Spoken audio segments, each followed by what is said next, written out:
What awakening is and isn't in early Buddhism. I know a lot of people who complain that they can't get their heads around what it would be like to be awakened, what Nibbana is like. But we have to remember that that's not the duty with regard to Nibbana. We're not here to get our heads around it. We're here to realize it. The word for realizing, in Pali, sachikaroti, basically means to verify, to witness. In other words, our goal here is to have a direct experience. We do that by following the path. Getting your head around the goal. Now, the right view that begins the path is informed by reading and listening. There'd be no point in having Dhamma talks like this if that weren't the case.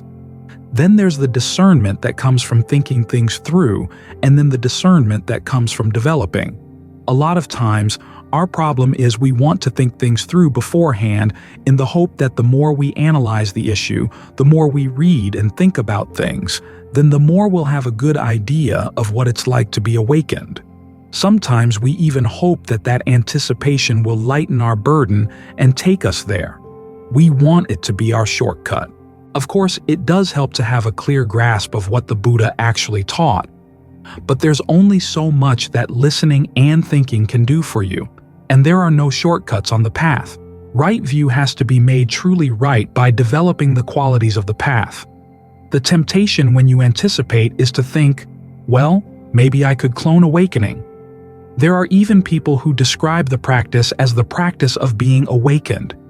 In other words, you think about what the qualities of an awakened person would be, and you try to find or reproduce them in your mind. But that's actually the practice of pretending to be awakened, because those qualities don't come about simply through thinking about them or perceiving ideas about them and trying to impose those perceptions on the mind, or to say, well, awakened beings have gone beyond duality, so I'll just go beyond duality myself. That's just playing with the concepts. You have to put the mind through its exercises because realizing awakening requires that the mind develop strength in its powers of perception, its powers of attention, its powers of reflection. They're going to be sharp enough and strong enough only if you put them to work in developing the factors of the path. This is what we're doing right now. We're developing mindfulness. We're developing concentration. Instead of focusing on our ideas of awakening, we're focusing on the actual sensation of the breath. Instead of trying to figure out the goal, we keep coming back to the breath, exploring and figuring out what we've got here. It's through these exercises of mindfulness and concentration that the mind's powers of perception can grow. When the mind is more still, it can see subtler things. It develops a more refined sense of what kind of pleasure can be experienced in the present moment. It also becomes sensitive to more refined levels of stress, dis-ease, or disturbance in the mind. It's when you can see those things that you're more likely to be able to see things that are deeper still inside. So we focus on following the path. We don't try to turn the path into the goal. That would be like wanting to go to the Grand Canyon when you've heard that the Grand Canyon is like a big trench in the earth, and you dig a big trench across your path, your own personal Grand Canyon. That makes it impossible to go any further. You just get stuck in the trench. You don't have to anticipate what awakening is going to be like in order to find it. Right anticipation is not one of the factors of the path. Instead, the Buddha says, try to focus on comprehending your suffering. Again, it may seem like a diversion or a distraction, but if you exercise your mind through developing powers of concentration and mindfulness, and then turn them on understanding how it is that the mind creates suffering for itself, suffering around physical pain, suffering around mental pain, you can see a lot of the levels of fabrication going on in the mind. There's a book someone once did of Ajahn Chah's Dhamma talks, and the translation was full of distortions. One of them was when Ajahn Chah was talking about how, as you sit down here and your mind gets still, it's like a still forest pool. The translators add that all sorts of wonderful and rare creatures will come to drink in the pool. and you as a meditator get to gaze at them in wonder and amazement. Well, the pool is actually your focus on stress and pain, and those wonderful and rare creatures are actually all your neurotic reactions around pain, all your unskillful attitudes. You come to see a lot of things in the mind that usually go under the radar. After all, you've been dealing with pain since before you were born. When you were in the womb, it was bad enough. When you came out, you were suddenly exposed to air and they spanked you. This is after having gone through that very narrow passageway where you could have died. Anyone who's been around babies knows they cry a lot, and there's nothing you can do to explain pain to them to let them know that this particular pain is not going to last forever, or that this particular pain is not going to grow and overwhelm their awareness. Babies have to figure pain out on their own in a pre-verbal way. Then, as they learn language, they can start articulating their attitudes toward pain, but they still maintain a lot of their pre-verbal notions. We, have carried those with us on into adulthood. And it's only by getting the mind really still and asking the right questions around pain, around your perceptions of pain, that you're going to dig out a lot of these old attitudes and be able to free yourself from them. The path is something you do. It's not something you anticipate. The goal is something you will actually experience directly, and the path will take you there, regardless of whether you had your head wrapped around it before or not. It's always going to surprise you. So don't worry about getting your head around the goal. Try to get your head in proper shape to actually experience the goal by exercising it, focusing on what you're doing, focusing on the path. People look at the factors of the path and wonder, how could this possibly lead to something transcendent? But that question comes from looking at the path from the outside. When you put yourself into the path, you see what ways your mind gets stretched, see how it gets exercised, see how it gets strong, how it develops a sensitivity inside both to the things that come at it through the senses and to its own processes of fabrication. A lot of the insight is going to be not about things you're looking at, but about the way you look at things. In fact, once you've gotten the mind into right concentration, one of the ways of getting insight is to reflect on the concentration, to see where it could be more subtle, where it could be more solid, and where there are variations in the coming and going of levels of stress. When stress goes up, what did you just do? When it goes down, what did you just do? In asking questions like that, the activity of the path becomes the object that you try to understand. So, the path functions in two ways. One, it makes you more sensitive, and then two, it pares a lot of your activities down so you can watch them as they happen, as you're doing them. And you can start questioning the doing that you're doing. So remember, the duty with regard to the goal is to realize it, and you get there by following the duty for the path, which is to develop it. As you develop the path, you find that your mind develops to the point where it's ready to directly experience the goal. You don't have to pretend that you're awakened. When awakening comes, it's always going to be unexpected. So prepare to be surprised.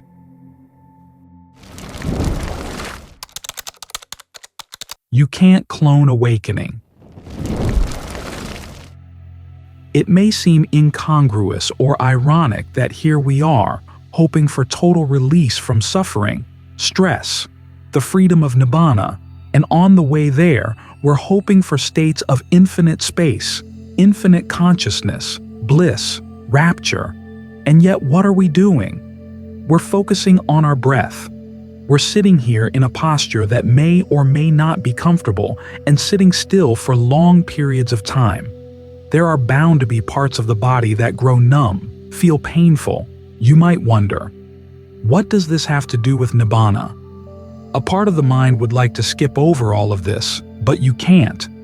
To gain release from suffering, you have to comprehend suffering. To comprehend suffering, you have to learn how to sit with it without suffering from it. To realize the cessation of suffering, you have to develop a path, the factors beginning with right view going all the way through right concentration. One of the big factors is right effort.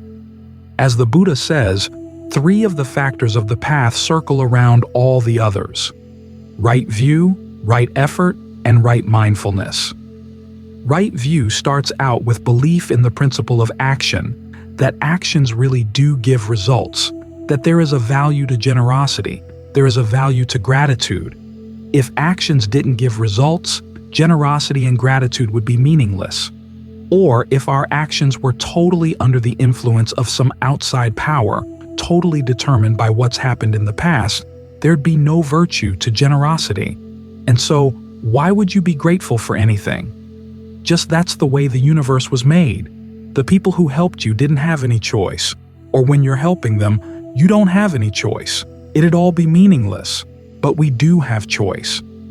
That's why generosity and gratitude are meaningful. We can choose to do the skillful thing or the unskillful thing.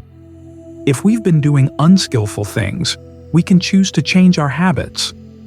Right in this freedom of choice is where true freedom is going to be found. You see yourself exercising choice, and there's a mystery right there. Why is it that we do have this freedom?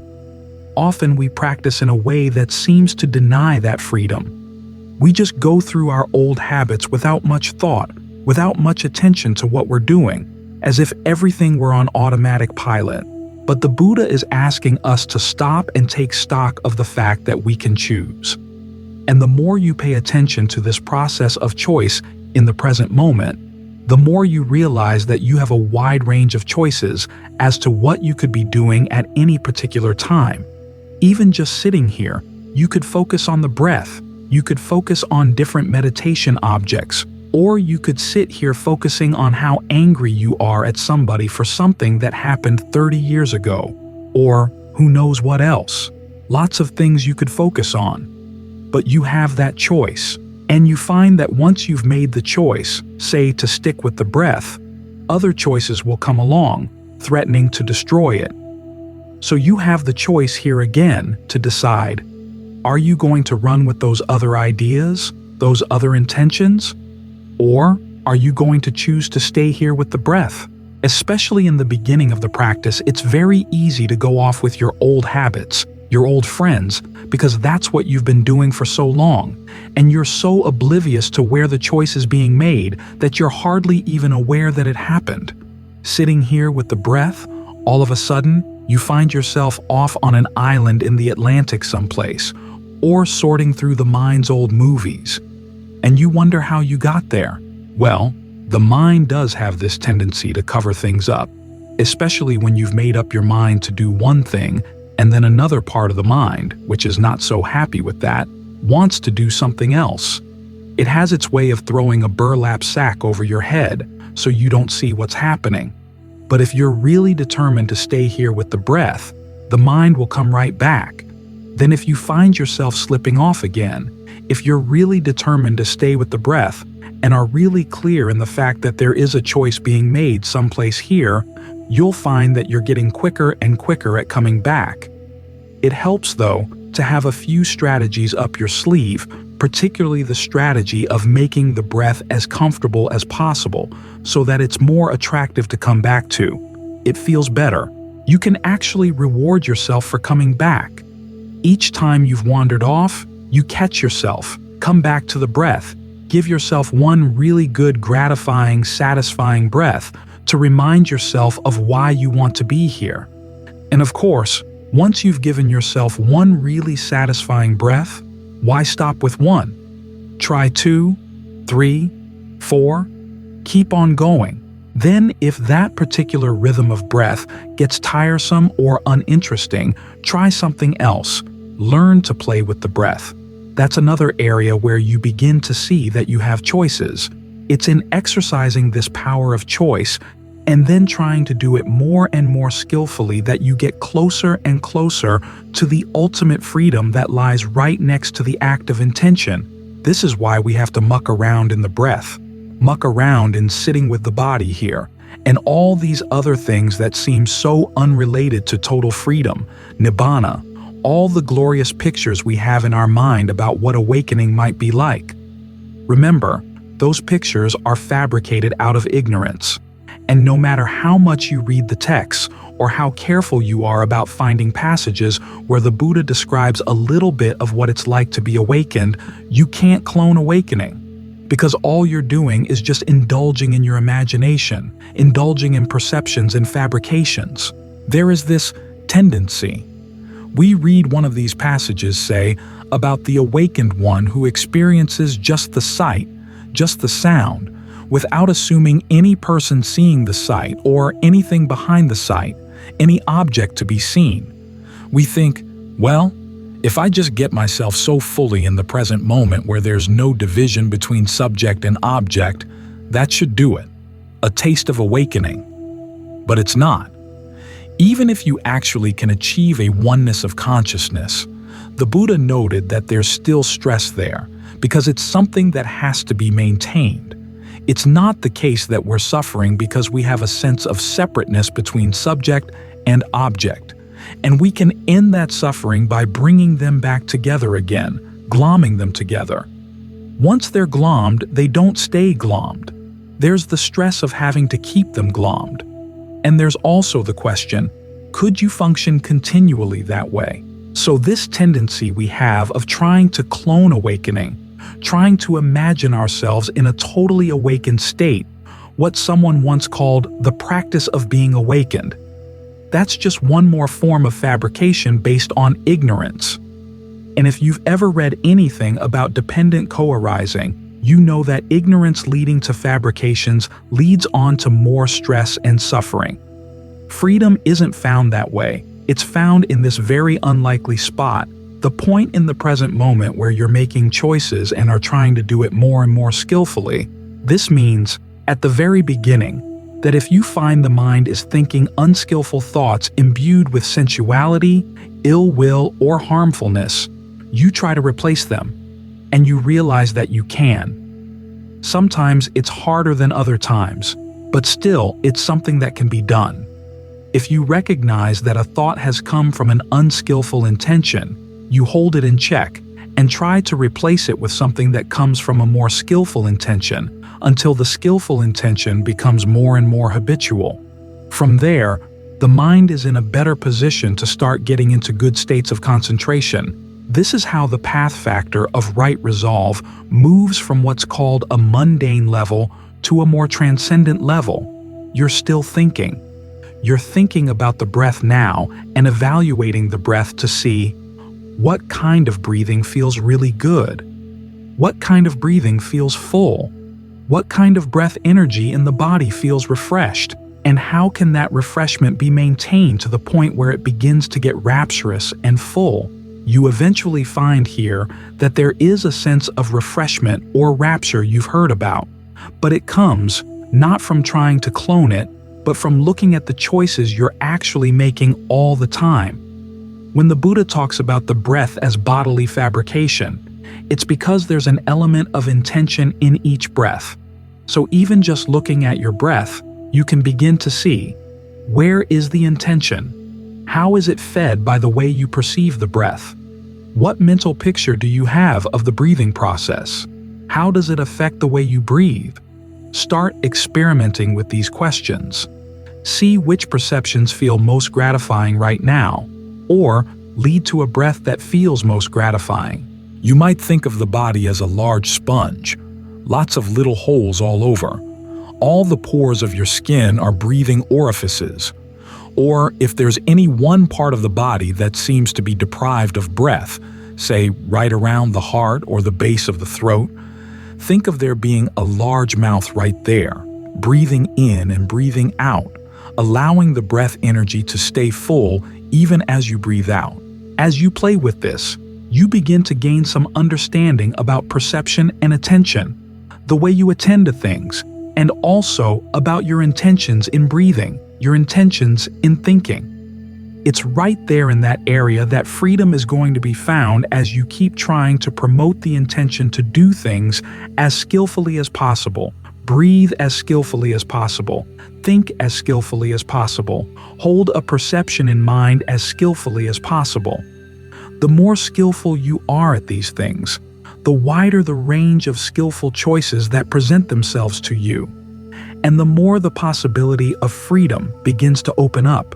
So it's in these simple things, these simple little intentions that we decide on, that we choose from moment to moment. That's where freedom is going to be found, not in trying to clone some picture of awakening that we've gained from the texts. So, as Ajahn Lee says, when you practice, you're meeting up with your defilements. You're going to run into greed, aversion, delusion, all the tricks the mind plays on itself. But if you don't face up to them and learn how to deal with them, you're never going to get past them. If you don't really recognize them for what they are, that picture you have of awakening can get formed by greed, aversion, and delusion. You want some particular idea that sounds nice, or you're averse to certain things in your daily life that you want to just push aside and be rid of, and the whole thing gets wrapped up in delusion. So when you're cloning awakening, delusion is what's doing the cloning. It's all fabricated out of delusion and ignorance. This is why the Buddha didn't spend much time describing awakening. He described a lot, though, about what the path is like, what to do, what choices to make, because it's in really understanding what it is to make a skillful choice right here that you're going to touch freedom right here. So pay attention right here. Pay attention especially to your intentions, how they relate to the breath, how they relate to your thoughts about the breath, the feelings around the breath. Play around in this area and you find that it hides something really important. The more you play around, the better your chance of uncovering it. An overview of the path. The Noble Eightfold Path forms the framework for all the Buddha's teachings. It was the first topic he mentioned in his first sermon, and the last topic he mentioned shortly after his awakening. When he first taught the five brethren, he started by telling them that the Eightfold Path was the true way to awakening, that it avoided the dead-end extremes of sensual indulgence and self-torment. Then he explained the first factor of the path, right view, and at the end of his explanation, Kondanya, the eldest of the five, reached the first level of awakening, proof that this really was an effective path. Shortly before the Buddha died, Subhata the Wanderer asked him, "Is it only in the Buddha's teachings that there are awakened people, or do other teachings have awakened people as well?" At first, the Buddha put the question aside. He said, "Put that aside, and I'll teach you the Dhamma." But then after teaching the Dhamma, he went on to say that only in teachings where the 8 factors of the Noble Path are taught will you find awakened people. And only in the Buddha's teaching are all 8 factors taught. So when he put that question aside, it was simply a matter of etiquette. Actually, he went on to answer the question, saying that this path is the way, not simply an effective path, the effective path. We like to hear that there are lots of different ways, lots of different paths to the top of the mountain. That gives us the option of choosing what we like without the fear of making a wrong choice. But if you've ever been on a mountain, you know that not all the trails lead to the top. Some of them wander off someplace else, down the mountain or off the edge of a cliff. And so when the Buddha, having been to the top, comes back to say that this is the only way up there, he wants us to give his words some credence. In fact, he says that one of the signs of actually attaining the first level of awakening is that you realize there is no other path. This is it. So, look at the factors. The first 2 are right view and right resolve. These come under the heading of discernment. There's also right speech, right action, and right livelihood. These come under the heading of virtue. And then, right effort, right mindfulness, and right concentration. These come under the heading of concentration. It's important to remember that each of these factors is a part of a path. It's meant to go someplace. Its purpose is strategic. We don't practice the path for the sake of arriving at right view or any of the other factors. We use right view as a factor in the path to take ourselves to release. Or it might be better to say that we arrive at release, because a lot of ourselves doesn't get taken to release. It's going to get left behind as unnecessary baggage along the way. Right view starts with conviction in the principle of action, that your actions come from your choices, and they do make a difference. That by acting on skillful intentions, you're going to meet with pleasant results. By acting on unskillful intentions, you're going to meet with unpleasant results. The Buddha has to start here with the principle of action because there were a lot of teachings in his time that denied the role of action. Some said that actions were illusory and didn't really exist. Others said that actions may exist, but they don't really have an effect on anything.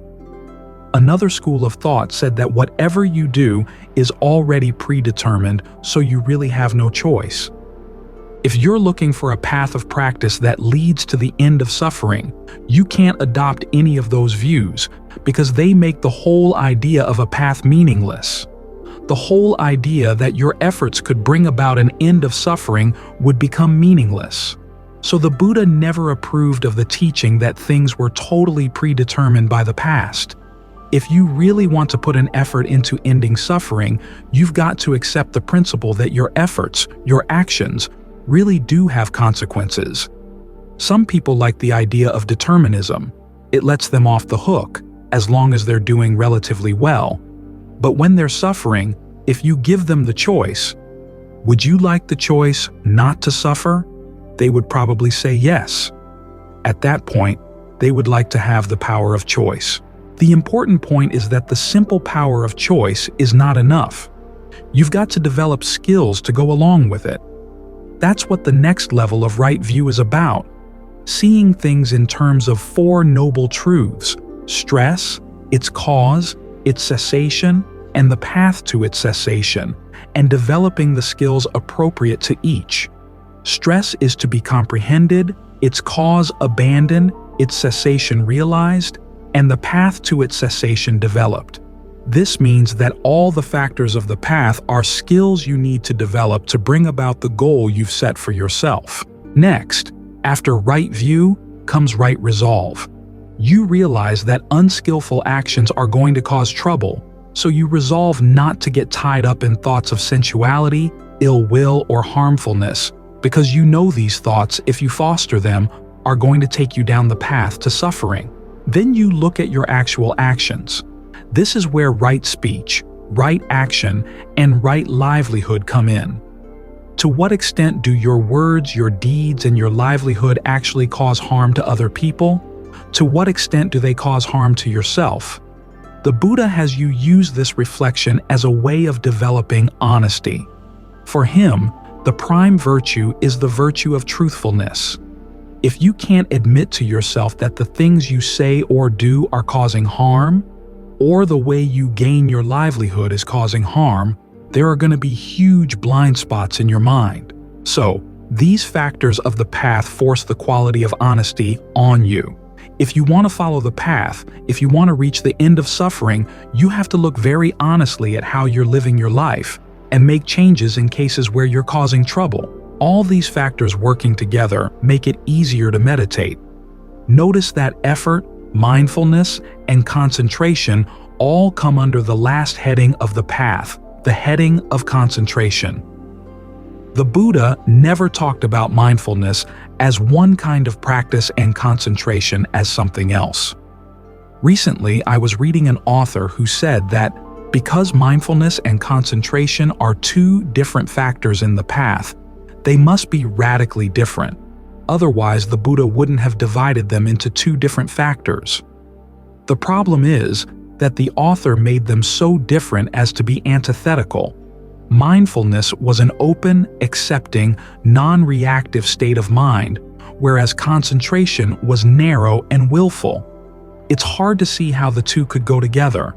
In fact, he said that the practice of right mindfulness on the one hand and right effort and right concentration on the other hand are two separate paths, giving you a sixfold path and a sevenfold path to choose from. But that's not how the Buddha taught them. As with all the factors of the path, he distinguished between them, but also showed how they blended into each other. Just as discernment shades into virtue, and virtue shades into concentration, right mindfulness and right concentration shade into each other. To begin with, they're both part of a single heading: concentration. And as the Buddha described the relationship between them, the four establishings of mindfulness are the themes of concentration. These establishings are not just objects, they're sets of activities. You're ardent, alert, and mindful, focused on the body in and of itself, or feelings, or mind, or mental qualities in and of themselves, putting aside greed and distress with reference to the world. That's the practice of right mindfulness. Included within that practice is right effort, the quality of ardency in which you generate desire, focus your intent, and stay persistent in trying to prevent unskillful qualities from arising or to abandon unskillful qualities that have arisen, to give rise to skillful qualities, and then to maintain skillful qualities once they've arisen. That's how right effort gets folded into right mindfulness. Right mindfulness then gets folded into right concentration when the mind is able to stay with this set of activities until it settles down, abandoning all unskillful mental qualities, all thoughts of sensuality. Sensuality here doesn't mean the objects of your desire. It means your desire or obsession for the desires themselves. That's a problem in the mind. We really like fantasizing about sensual pleasures, and it can set the mind on fire.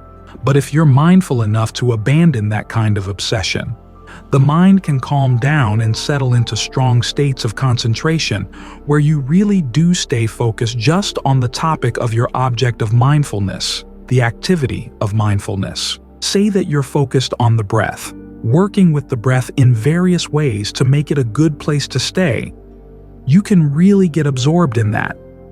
This takes you all the way through the 4 levels of jhana, which constitute right concentration.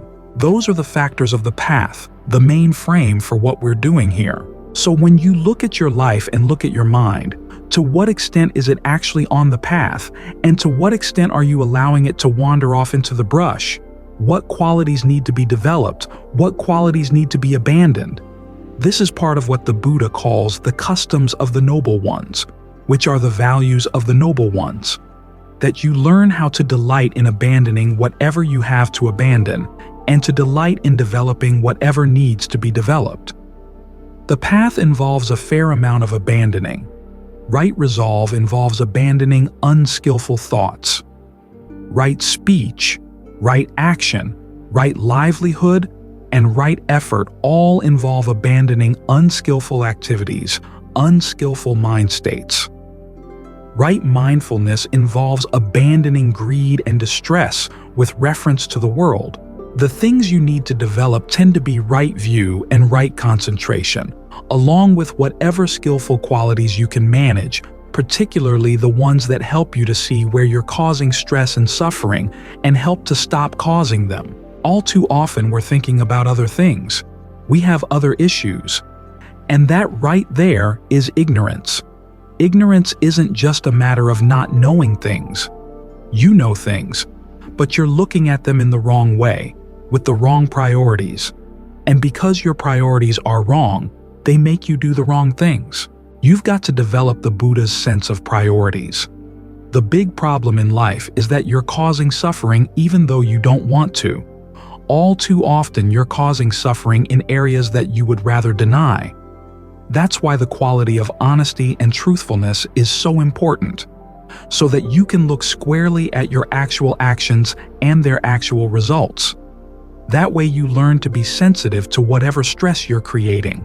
This is one of the reasons why we need to get the mind into concentration, so that our sensitivity as to what counts as stress gets heightened. Things you used to accept as normal, you begin to realize this really is a burden on the mind.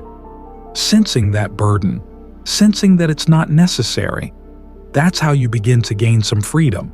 The Buddha once said that of the factors of the path, right concentration is the main one, and the others are its accessories. Right concentration is the one we have to work at the most, to get the mind to stay with its one object, to learn not only the techniques of how to do this, but also the sense of values to remind you of why this really is important. Without this skill, you miss everything else. You can know about all the other factors of the path. You can read all about right view, but you can miss the whole point. I was reading a book recently by a professor of Buddhist studies, and it was amazing. Here was someone who had devoted his career to studying the Pali Canon, and yet the whole book was very wrong-headed. He could quote all the passages, but he just totally missed the point. So it's not just a matter of knowing about the factors. You have to give them priority and master them as skills. The Buddha talks about different levels of discernment. To begin with, there's the discernment that comes from listening or reading, and the discernment that comes from thinking things through. And although it's important to master those levels of discernment, the really important level is the discernment that comes from actually developing skillful qualities in the mind. That's when you get hands-on practice. And as you work on the factors of the path, they do their work on your mind. The mind becomes more sensitive, more alert to what it's doing, more open to the possibility that the suffering you're experiencing in life is not something you can blame on other people or on conditions beyond your control. The essential suffering that's weighing down the mind is something that you've been creating through your own actions, and you can learn how to stop. That's what abandoning means. You realize that there's something you've been doing over and over again, and you don't have to do it. So you stop. The way to get yourself to stop is to see that these actions really aren't worth doing. Whatever pleasure you get out of them is nothing compared to the pain that you're causing. You have to see that fact in action as it's happening if you want to be able to drop that particular habit. And often the habits we have to drop are the ones we really, really, really like. Only by getting the mind a lot more sensitive will you be able to see through that liking, to see through the blindness and the ignorance that underlies it, so that you're willing to let go. This is why we're sitting here with our eyes closed, focused on the breath. We're not off reading through the texts and trying to learn all we can about what the texts have to say. We're here looking at our own breath to see what our actions have to say, when viewed from the point of view of a mind that's centered, still, clear, stable here in the present moment. That's the point from which we can develop a more refined sense of where there's suffering and what action it's coming from, so that once we really see where it comes from, we can let go. We can stop. This is how you develop a sense of disenchantment and dispassion for the actions that you used to feel enchanted and impassioned about. Your enchantment and passion kept you doing those things, so when you have no more passion for them, they stop. And their results stop in the present moment as well. The things that used to weigh down the mind all go away. As the Buddha said, at that point, they don't even leave a trace. They may have been weighing down your mind for who knows how long, but when they're gone, they're gone. They don't leave any scars. They don't leave any marks. It's simply that you've been doing this to yourself over and over and over again. And you suddenly realize you can stop, and you would prefer to stop. That's it. The mind is freed. That's the freedom the Buddha is aiming his teachings at. Everything else is a means in that direction, so try to make sure that you use the teachings for their intended purpose. That way, you get the most out of them, and you fulfill the Buddha's intentions in teaching them to begin with. There's that passage toward the end of his life where the devas were worshipping him with flowers, incense, and song, and the Buddha explained to the monks that this is not the way to really pay respect to the Buddha. You pay respect to the Buddha by practicing the Dhamma in line with the Dhamma, which means that you learn how to look at sights, sounds, smells, tastes, tactile sensations, and ideas with the purpose of giving rise to disenchantment. You look for their inconstancy. You look for the stress that's involved in trying to find happiness in them, and you learn to see them as not self. That, he said, is how you pay true respect to the Buddha. What does that have to do with the Eightfold Path? What does that have to do with the Four Noble Truths? The way that you normally take the material that comes from your senses and turn it into suffering, that's the problem. You use the Eightfold Path to learn how to look into those processes, to see how you fashion the raw material from the senses into suffering, and to learn how to undo those habits. Because we've been clinging to these habits, we have to learn how to see what we're actually doing so that we can develop dispassion for those habits. The factors of the path are essential for strengthening the factor of right concentration, so that the mind is steady enough and still enough and sensitive enough to see what's happening. So put a lot of work into the concentration. Many people ask, how much concentration can I get away with? How little do I have to put into it? And the answer is, put as much into it as you can, because right concentration is what puts the mind in a position where it can really see. From that position, you can continue to develop the other factors of the path so that they all come together. That's how you gain the release that the Buddha intended for you. After all, this is why the Buddha put so much effort for many eons into his quest for awakening, not so that devas would serenade him with the songs and strew flowers and incense from the sky. He wanted to find the skill that put an end to suffering. He wanted to be able to share it with others in such a way that they would actually feel inspired to put it to use and gain the same results. That was what inspired him through all those eons. So try to use that thought to inspire yourself as well.